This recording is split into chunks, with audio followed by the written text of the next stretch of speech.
Good afternoon, good afternoon, good afternoon. This is a wonderful day, and I am so thankful to God because He has blessed me to be here one more time. And you also, it is such a wonderful, wonderful blessing. And I just give the praises to God for everything. I hope you're doing very well, doing very well. I hope you're doing very, very well. This is Tuesday. It is the 6th of February in the year. It's February in the year 2024. And it is such a blessing and a privilege to be here to talk to you today and to share what I have been studying. And you know, I always have to do some of this adjusting when I get on here, even though I've already done adjusting, but that's just the way it is. Dear God, as I sit before you to speak, I pray to you that my soul you will keep. And if I should die before I finish, I pray to you, dear God, in the name of Jesus, that any outstanding sins will be forgiven. Amen. I am so grateful to God because He has blessed us, as I said, to live to see another day. And I want to say happy birthday to our sister Rebecca Bobby and Polk. Happy birthday to you, and I hope your day is going super well, super well. Happy birthday, sister. I am just grateful to be able to say happy birthday to another wonderful family member. Happy birthday. Today I'm going to finish up the 10 tips on helping men get over a breakup. I'm going to finish that today. That is my plan.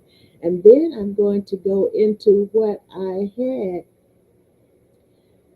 uh, on the scrolling, can we be addicted to each other? And I hope I have that up here on my thing. Can we? I think I have it all up here. So, can we be addicted to another person? That's amazing. That came to my mind, and I said, let me check that out. Can we be addicted to another person? And I found some interesting information on it. Can we be addicted to another person? Oh yes. So this is very good today, and I'm just so glad and I'm able to present this today. And I am getting my monitor up here so I can make sure that everything is going well. Everything, and to all of the other birthday celebrants today, happy birthday to you too. Happy birthday to Barbara Bogan, our auntie, Uncle Jimmy Bogan Jr.'s wife. Happy birthday to you also. So many people are celebrating birthdays, but those are two family members that are celebrating birthdays today. And I am so grateful and thankful that I'm able to say happy birthday to them on this wonderful day. Another day that God has made. And as we say, I'm rejoicing and glad in this day. So I'm going to go on, make sure I have everything up here like it should be. Okay, all right. So I'm going to get into and finish up this about the men. Thank you for being with me. And the first one that I did, this is, I'm going back to the top up here, by Alice Boyes, Boyes. PhD, and is coping with the breakup. 10 tips for men. 10 tips for men. 10 practical tips for dealing with the breakup. And this was posted back on June 12th, 2014. And I know I said all that. So these tips are they're aimed at helping men who have recently separated from a long-term partner. Men often feel shocked by a breakup and feel very intense emotions in the first few weeks of being newly single. So, here's some tips you can try. I talked about the nest. If you've moved out of the home you shared with your partner, then you establish your own cozy nest. Wherever you live, you make it fit you, okay? Then the second one is, let me get down to it. Go easy on the alcohol. And we talk about alcohol in almost every one of these presentations. Alcohol is not the answer to trying to get yourself together or to getting yourself together, because this is a positive show. Getting yourself together, alcohol is not the answer.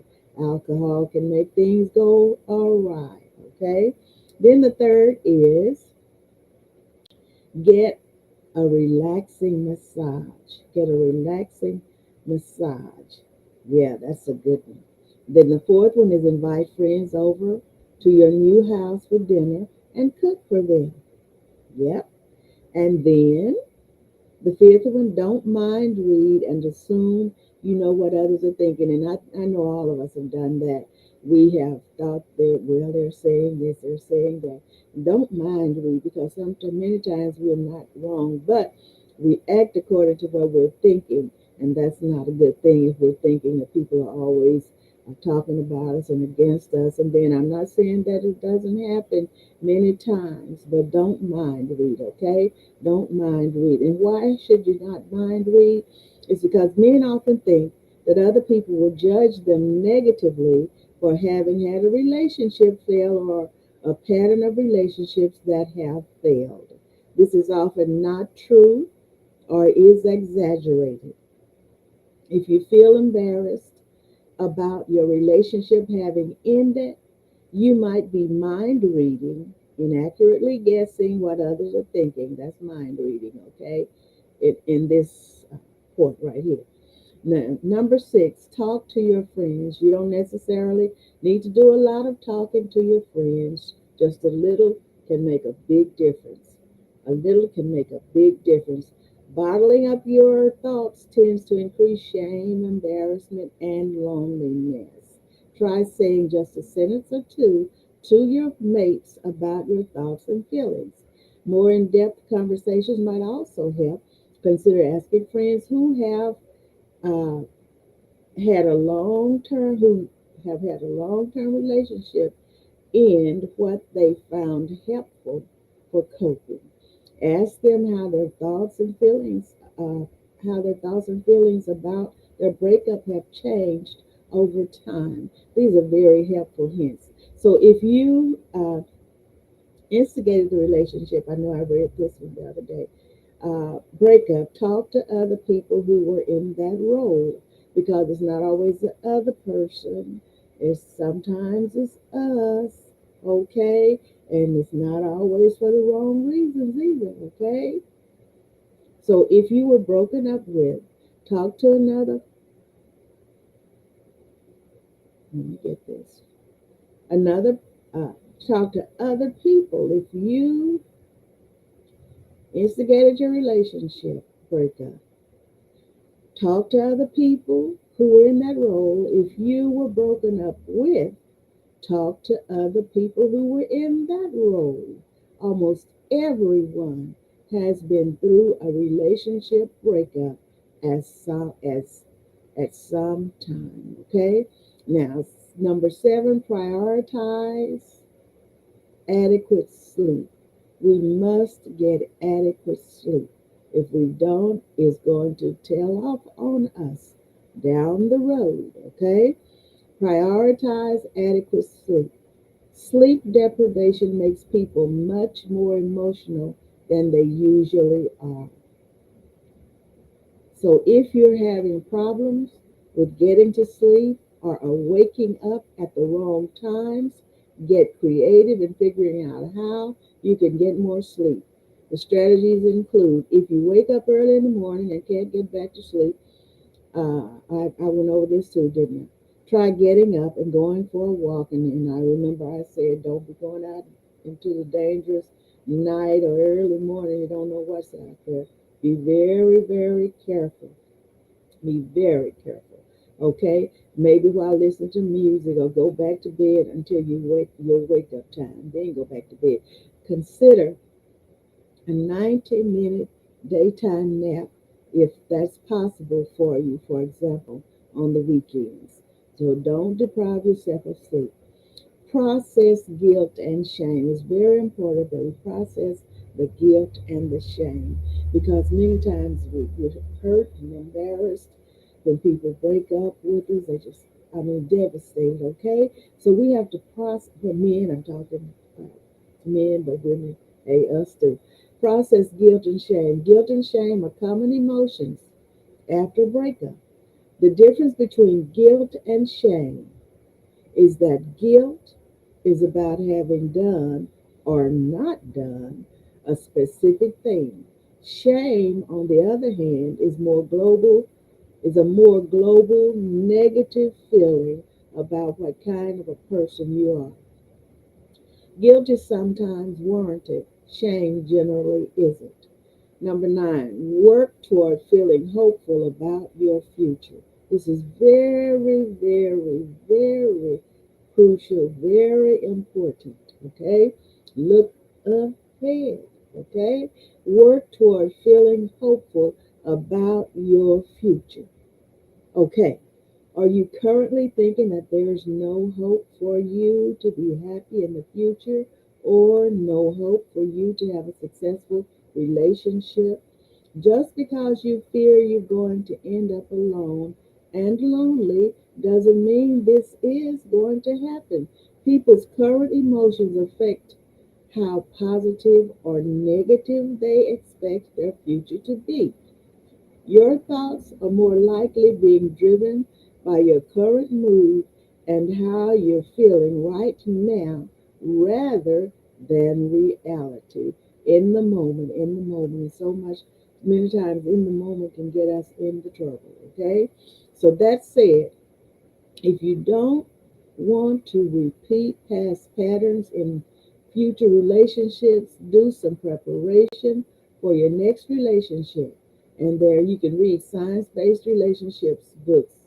And so if you need to get some individual help, to understand and overcome your past relationship patterns.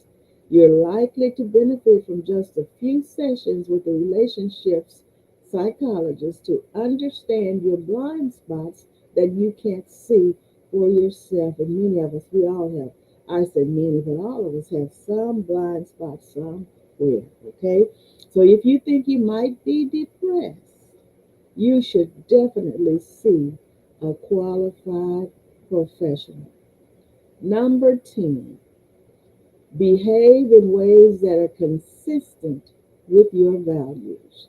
Behave in ways that are consistent with your values. Very, very important, okay?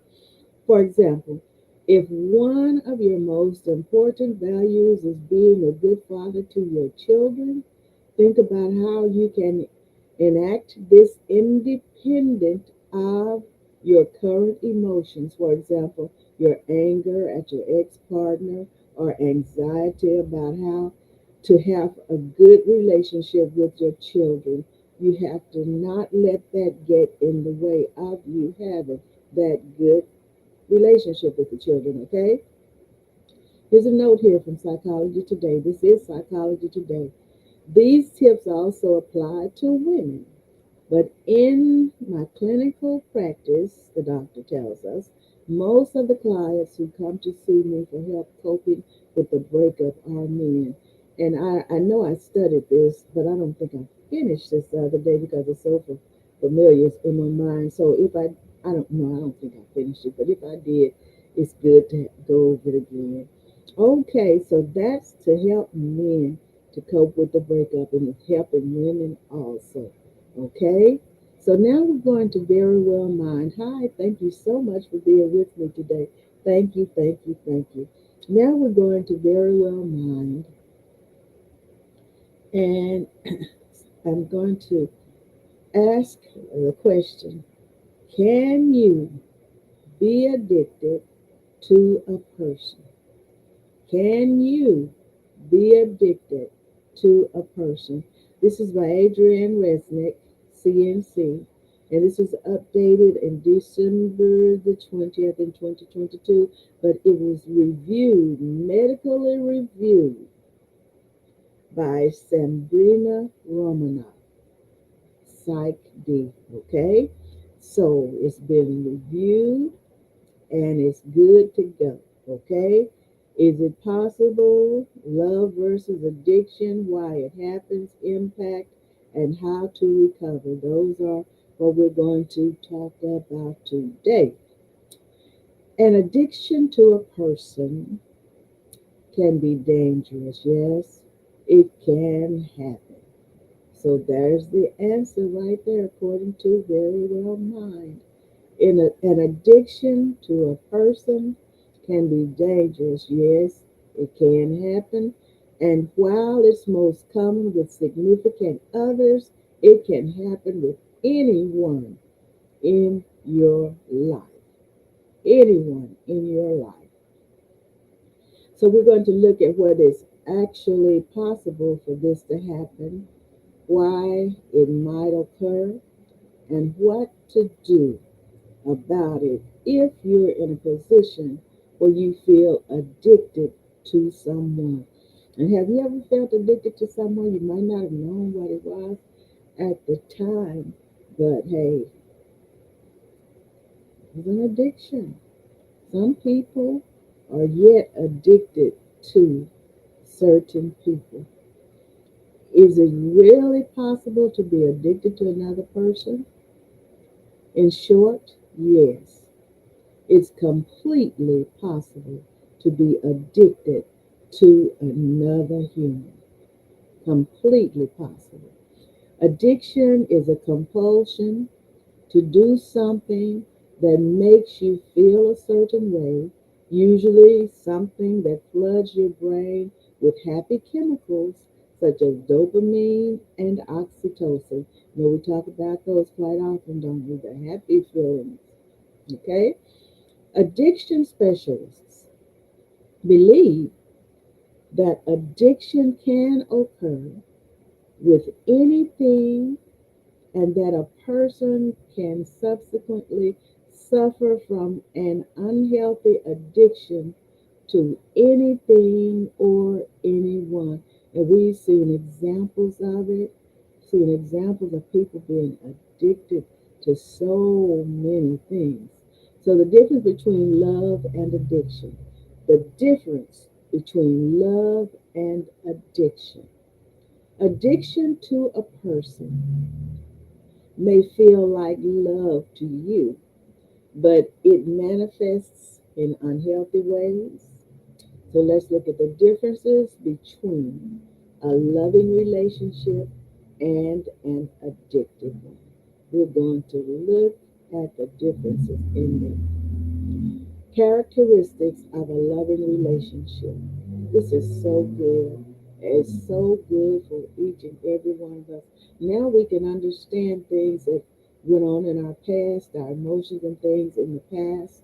We didn't know what to call it, didn't know what to say about it. And then if somebody had those emotions toward us, now we're learning. We are learning. We know what's going on. Okay? And then, hey, some of people are still experiencing people stalking them, all of that. There is an addiction there. Okay? And he says, nah, it's not good. Not good. Characteristics of a loving relationship. Healthy boundaries are easy to keep. You feel free to talk about your feelings with them. This is about a healthy, loving relationship, okay? You both take alone time and encourage one another's solo outings and activities. That's when you have characteristics of a loving relationship. You respect their privacy. Your self esteem does not depend on your partner's thoughts of you. Your self esteem does not depend on your partner's thoughts of you. No one in your life is concerned about your level of involvement with them. Talking about a loving relationship. Now, let's get down here and talk about the characteristics of an addictive relationship. An addictive relationship. You feel uncomfortable or like you can't handle life when they are not there. You think they are the only person you will ever love. They are expected to fulfill all your needs. Talking about an addictive relationship, okay? You feel jealous or upset if they do anything outside of the relationship. Friends and loved ones from your life before this person are worried about you. You may be in less frequent contact with them as well. Talking about the difference in a loving relationship and an addictive relationship, okay? Now, let's get on down here and get into the nitty gritty. Thank you so much for being with me. I appreciate you. I love you so much. Why you might become addicted to a person. Why you might become addicted to a person. This is very well mine.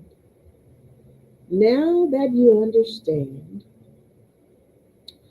how to differentiate between love and addiction, you're probably wondering uh, why addiction to another person might occur.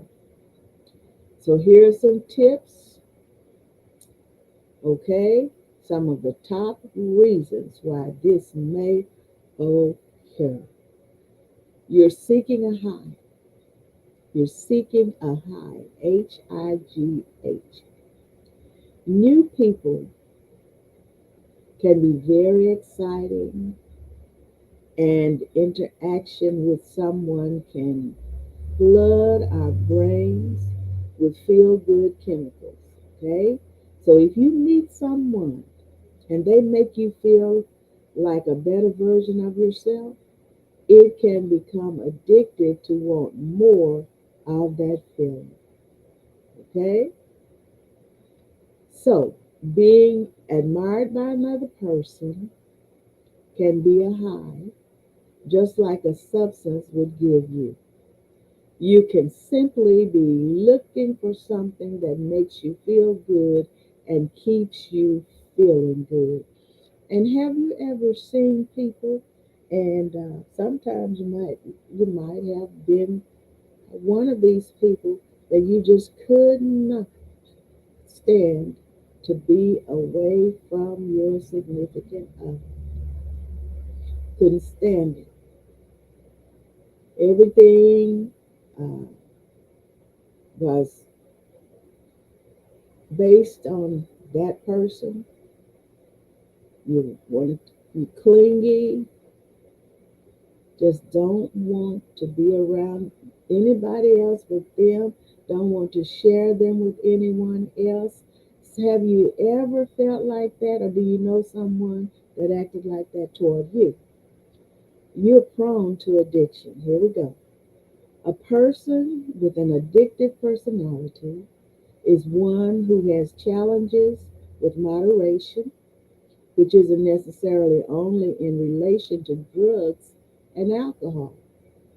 People prone to addiction may be more likely to exhibit mood swings, impulsivity, thrill seeking behaviors, and low self esteem.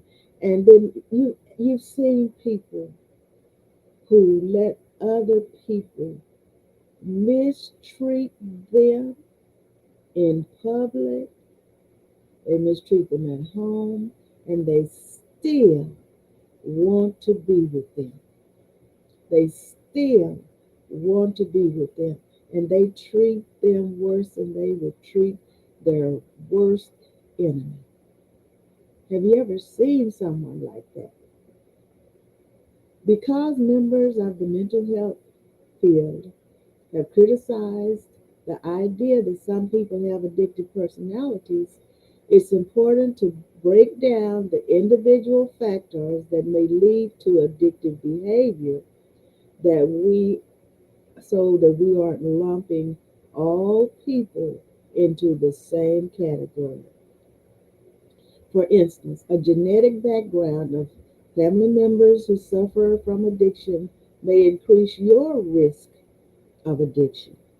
Additionally, environmental factors such as poverty play a contributing role. And lastly, mental health conditions can increase addiction risks. So the next one here is you never saw what a healthy relationship looked like. These are things that can cause you to become addicted to someone else. So here's you never saw what a healthy relationship looked like. And believe it or not, there are some people who have never seen or experienced what a healthy relationship looks like. If you've never seen an example of a healthy relationship in your life, it can impact how you navigate relationships in adulthood.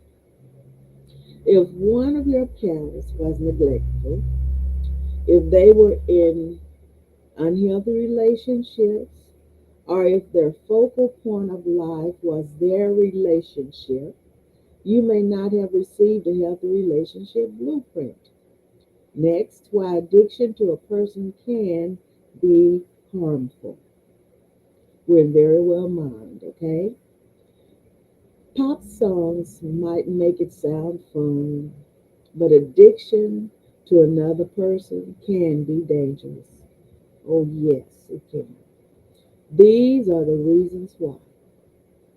You may stay with someone even if they become abusive themselves. I was just talking about that.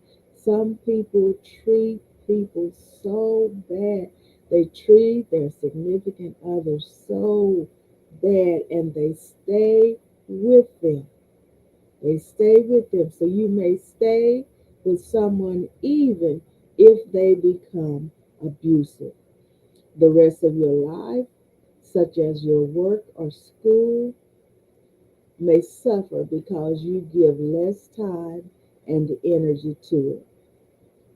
Next, people in healthy relationships may no longer want to be around you, and that is so true. Next, you may use substances to cope with troubles in the relationship. So, if the relationship ends, you may feel unable to cope with life. These are This is why addiction to a person can be harmful. Those facts right there. So if you or a loved one are a victim to domestic violence, contact the National Domestic Violence Hotline 1-800-799-7233 for confidential assistance from trained advocates. That's 1-800-799-7233. That's the National Domestic Violence Hotline. For more mental health resources, you can see the National Helpline database. Now, next, what to do if you think you're addicted to a person. You have to realize it, okay? You have to first admit it to yourself.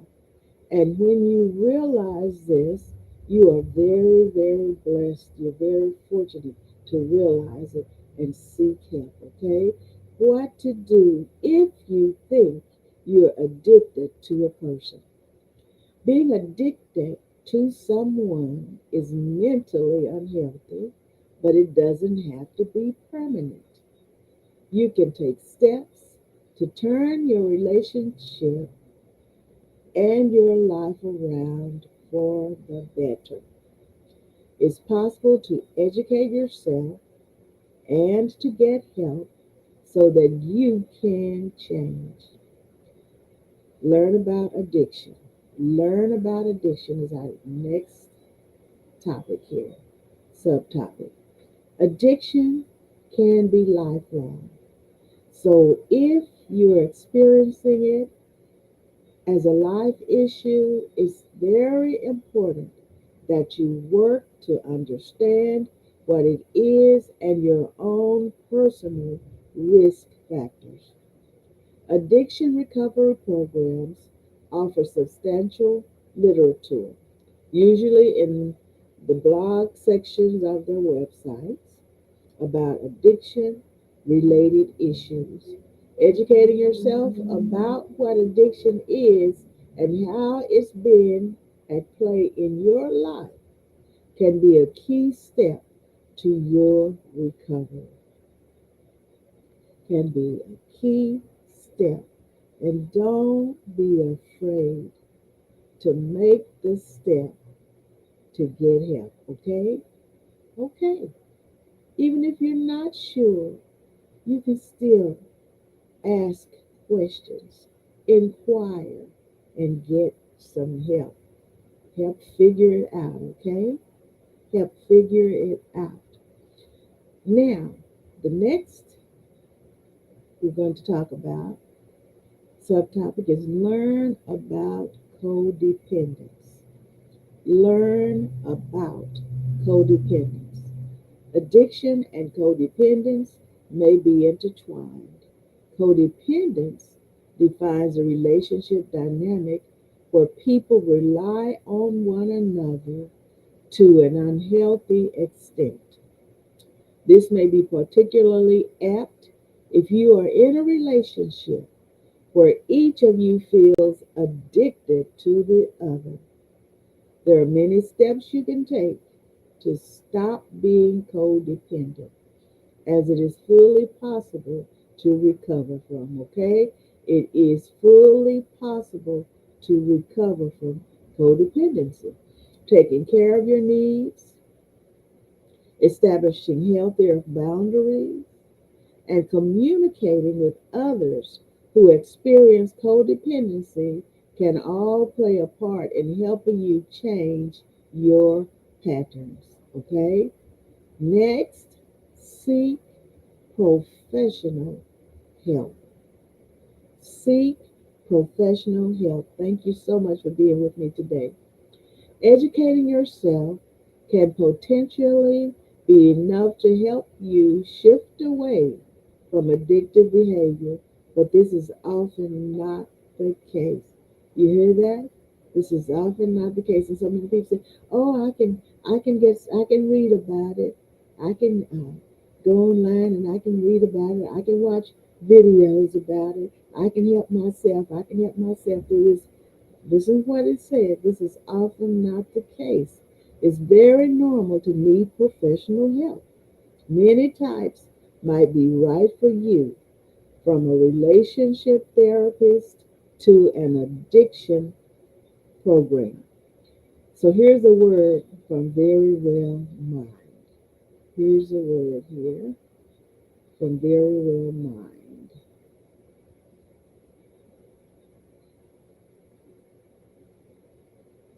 Okay, let's get to it here. Here's a word.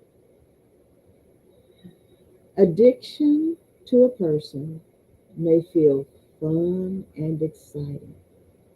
Still, it's worth remembering that there will always be fun and exciting interactions with others in your life, and that you can experience joy and delight without it being all consuming or interfering with your daily tasks. Some people don't do things, they just stop doing everything and just cling into that person. And this is Ariane Resnick, okay? And I thought I already read, I did read something by her. You can be addicted to another person. Oh my goodness. Yes, you can. That's a good, very good uh, article right there. Very good. And here are five behaviors.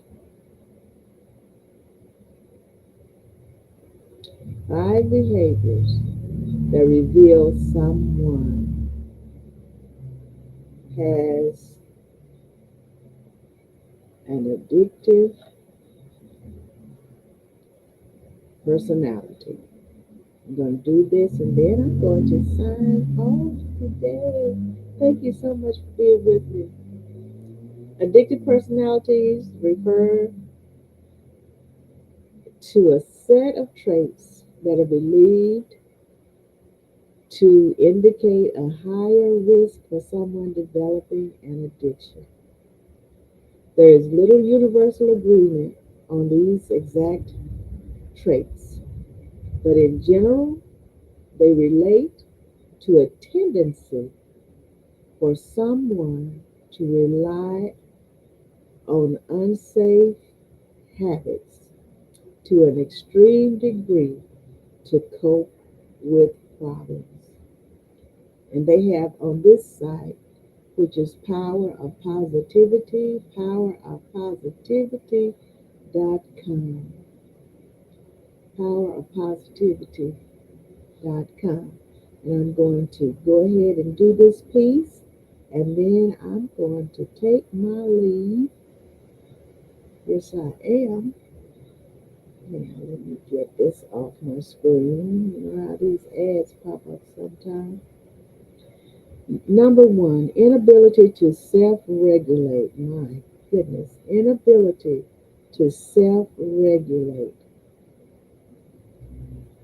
Self regulation refers to the ability to know when enough is enough innately. Okay? What is self regulation or regulating?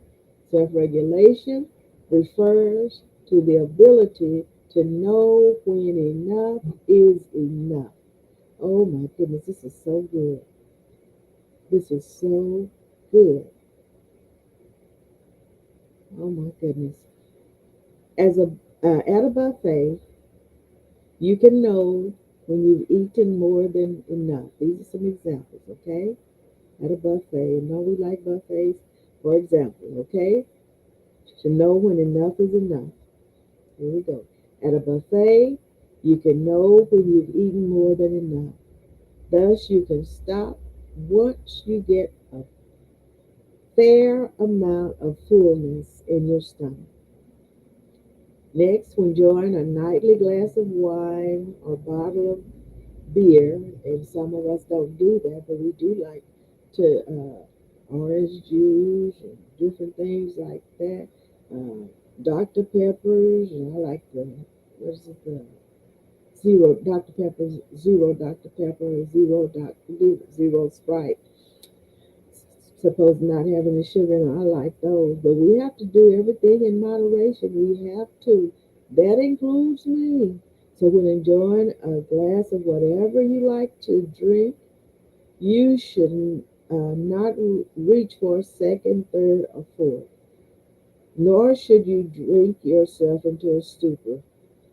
So next, you can tell when you need to stop doing a specific activity and take a break to do something else. Or you can realize when you spend too much time on something and will give yourself a break. You have to know when enough is enough. So that's self-regulation, okay?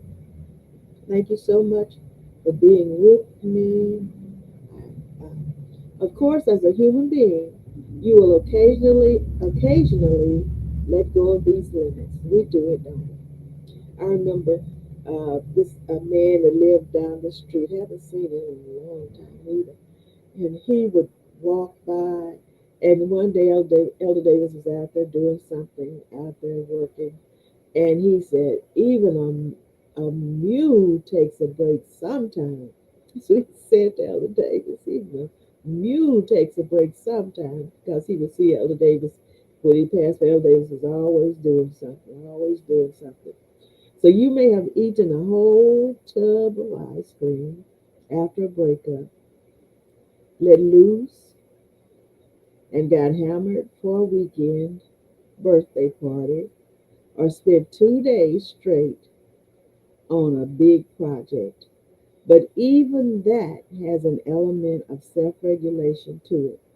You know, it's a once in a while deal, okay?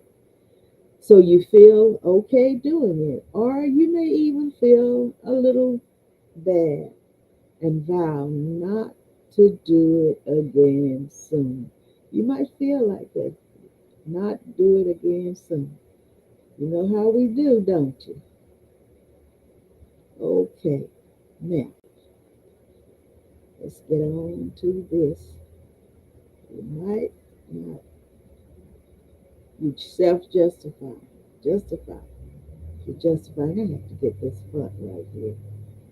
I have to get this front right because it's not doing it right here. Okay,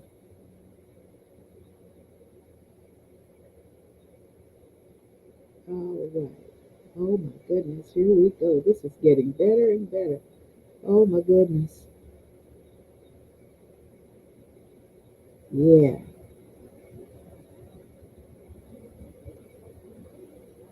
Ooh, this is good. Okay. Yeah, powerpositivity.com. That's where we are. Okay. Next, we're going into this. Of course, as a human being, you'll occasionally let go of those limits. I've done that. And then I get down here. Number two, extreme types of behavior. Extreme types of behavior. Extreme behavior can refer to any conduct that is out of what is socially considered the norm, typically performed over a prolonged period of time or constantly as a part of someone's personality. This does not necessarily refer to neurodivergence, instead, referring to any acts that are overly frowned upon due to the harm they may inflict on the person themselves and the people around them. So, here are some examples of extreme behavior. Here are some examples of extreme behavior: impulsiveness. Impulsive behavior refers to the act of acting without considering the possible impacts of those actions. An impulsive person may engage in activities with obvious adverse effects without thinking ahead, essentially following whatever whim they have with poor planning and misplaced positive thinking. This is a common hallmark of an addictive, my goodness, personality.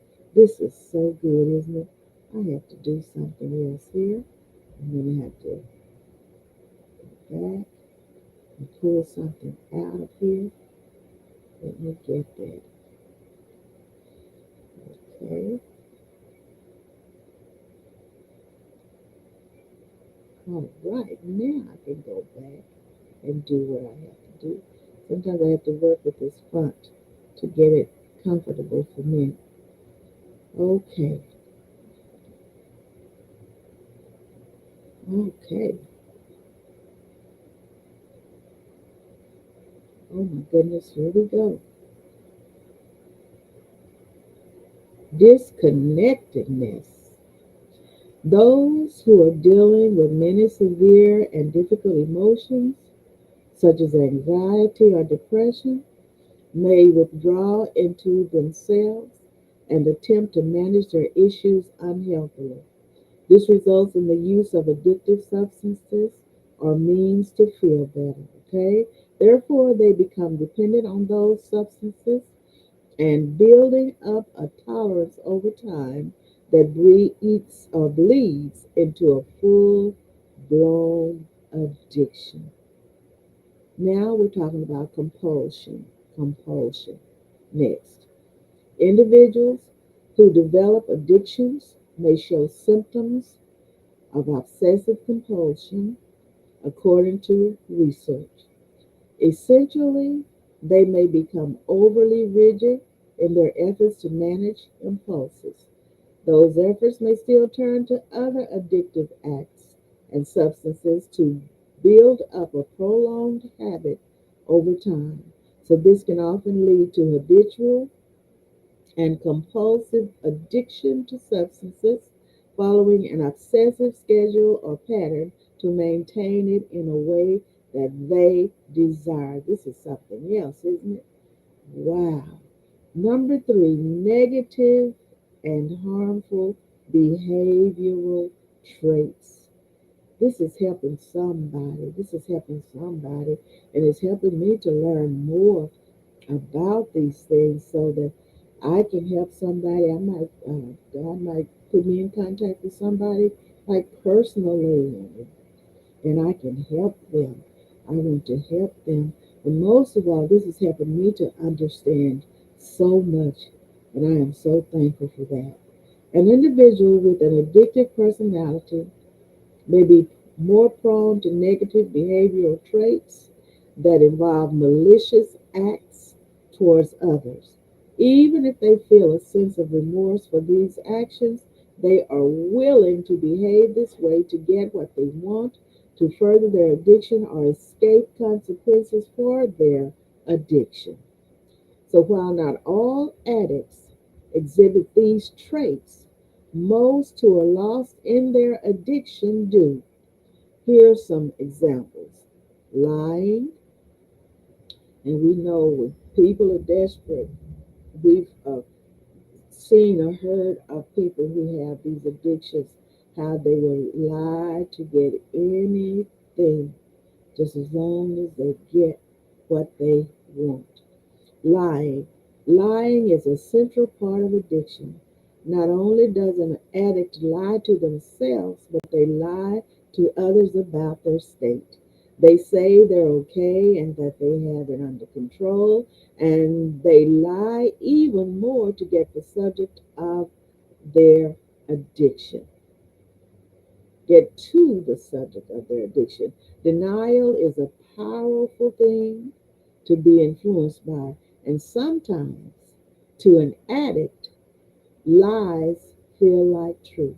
And remember that scripture in the Bible says people will believe a lie before they believe the truth. Now, the next one is blame shifting. These are some traits. An addict remains an addict for as long as they blame others for their addiction. Maybe life was unfair to them. Maybe someone's actions drove them off the edge. Or maybe they'll even blame the subject of their obsession for the fact that they're addicted. It's an endless cycle of never taking responsibility or accountability. Manipulation is next. To get the subject of their addiction, to get to the subject of their addiction, addicts manipulate others. They're dependent on that subject and will do anything to get a hold of it while staying afloat and alive, even if it means making everyone believe things that are not true. Their emotional stories garner money, their promises garner support, and their expressions of love make others feel like accepting their empty words. And some people can really be convincing. That song, Harry Hippie, there's a verse in there that says, Harry's lady, uh, she can make you, give you, tell your story. She gathers pennies to feed Harry's babies, and says she can write out a story so incredible till it make you want to take the food home and put it on the table. That's how convincing she was in the song. Harry's lady, Mary Hippie. Her story is so convincing. What she's doing is she's out there asking for money to put food on the table for Harry's babies. And her story is so incredible that it will make you want to get the food for her, take the food to her house, and put it on the table for her. Some people are so convincing. Number four, the desire for risk and failure. Those with addictive personalities may feel an innate desire to try out things that can turn into addictions. While it's okay to be bold and leave your comfort zone, there's a point where it becomes destructive, and that's a line many with addictive personalities don't see. So here are some traits of this variety, common in addictive personalities. Oh wow. I'm moving right along, trying to see my time. Thank you so much for being with me. And I want to say happy birthday to Becky again, Rebecca, Bobby, and Polk, our sister in law. Happy birthday to you. And happy birthday to Barbara Bogan, our auntie, our Uncle Jimmy Jr.'s wife. Happy birthday to both of you. And everybody else is having a birthday. Happy birthday to you too. If you're uh, celebrating an anniversary, whatever anniversary, the work anniversary, marriage anniversary, relationship anniversary, whatever it is, happy anniversary. Sensation seeking is our next. The act of looking for sensations, meaning new sources of novel experiences, adrenaline rushes, and reward responses, can be part of an addictive personality. The drive to seek that uh, has not been experienced before opens the door to potentially dangerous experimentation, ranging from alcohol to drugs and beyond, say studies. My goodness. Ooh, we risk taking. Those with addictive personalities like to take risks and do things that could be dangerous. There are many possible reasons for it, but no one can deny that addictive subjects and substances are risky enough to be attracted to those with this trait. Adventure seeking. There's nothing wrong with a little adventure, but there's a balance between positive thinking in spontaneity and an addiction to the rush that comes with that. Those with addictive personalities may seek the use of anything that gives them a dopamine rush, which is often a common trait in people with high levels of the feel good neurotransmitter dopamine and, therefore, low sensitivity to, to regular sources of that hormone. Number five, being an addict. Being an addict. Let's face it, the easiest way to tell if someone has a so called addictive personality is to see if they already struggle with other addictions. All the other symptoms can appear on someone who doesn't develop an addiction at all, whereas an actual addict may have displayed little to none of the other symptoms before falling into addiction. It's a tricky thing, isn't it? You have to really know what you're looking at to be able to tell what it is. You have to know. That's why it's so important to study or to listen so you'll know, because people all around us, this is happening to people all around us, and God forbid that it's happening to one of us. Thank you, God. I remember our pastor, Travis Alexander, said one time, be it but, well, not just one time, but this particular time he said, be it but for the grace of God, there go I. If it were not for the grace of God, we could be in this same predicament right here that I'm talking about today. Addiction counselors hotly debated the concept of an addictive personality over the years. A wide range of experts even debunked it. It is not a positive identifier. Indeed, it may actually be harmful to addicts and those in danger of falling into addiction. The argument involves a lot of nuances. On the one hand, in favor of the idea of an addictive personality, some people say it doesn't exist. Some people say, well, don't tell people that. Then everybody be thinking that they this and that, they have this personality. Next bullet point here, the ability to take note of certain personality traits and dimensions that put people at risk of addiction sounds helpful for diagnosis and treatment. The next one is awareness in an individual who meets the definition of these traits can help them to prevent their risk of developing bad habits that could lead to addiction. And then by us studying this and listening to this, we can see some signs and traits. We can see these things, and therefore we can try to help people get help. And if we see these early signs and traits, symptoms, we can try to help somebody get help. Next, human beings have free will. Individuals can make decisions that wind up leading to addictive patterns with full awareness of their actions, and it takes a certain kind of personality to do so willingly. Next point, people who take risks are more likely to encounter things that could be addictive in the first place. On the other hand, in favor of dropping the idea of the addictive personality. Okay? On the other hand, in favor of dropping the idea of addictive personality.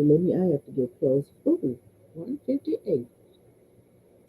I have to look in the corner of my computer because um, there is it's tiny. It's tiny, and I haven't figured out how to make that bigger. I could, but not today, okay? I need to, don't I? Okay. Addiction's basis lies in chemistry. It's all about how the brain responds to hormones and neurotransmitters, and personality often has less to do with it than circumstances and developed mental disorders. This is scientifically supported. Okay? Bullet point here, you may have, over the course of your life, seen people who become addicted to things despite not having any of the stereotypical signs of an addictive personality. The next point, the label of an addictive personality stigmatizes addicts as individuals who manipulate, gaslight, lie, and commit crimes. Next point, people who don't have the traits of an addictive personality may believe that they are safe from it. These are people who don't agree with just, generally saying it's an addictive personality or it's not an addictive personality. People who have the traits of an addictive personality may believe that they cannot overcome addiction as it's hardwired into their brains and the kind of people they are. Next point, there is an all around lack of evidence that supports the label of an addictive personality. In short, the only true sign of an addictive personality may be whether one is or isn't an addict. Thus, it is best not to get too wrapped up in these ideas. Positive thinking towards yourself and the people around you is more beneficial than assigning labels based on traits. And they say that this is scientific. Scientific. Okay, final thoughts, behaviors on some behaviors that reveal an addictive personality. So I'm not going to go there today, and I thank you so much for being with me today. And I hope that this has helped. Oh my goodness, what has happened here? Something came up. And I thank you so much. Thank you, thank you, thank you for being with me. Thank you so much. I really appreciate you and enjoy the remainder of your day. Thank you so much. Thank you, thank you, thank you. God willing, Thursday I'll be here. I love you so much. Thank you.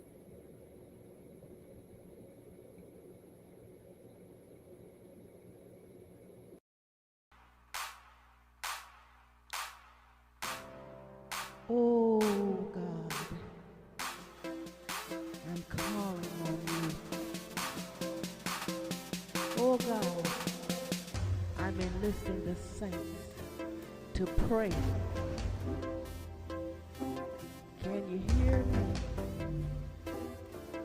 Can you feel it?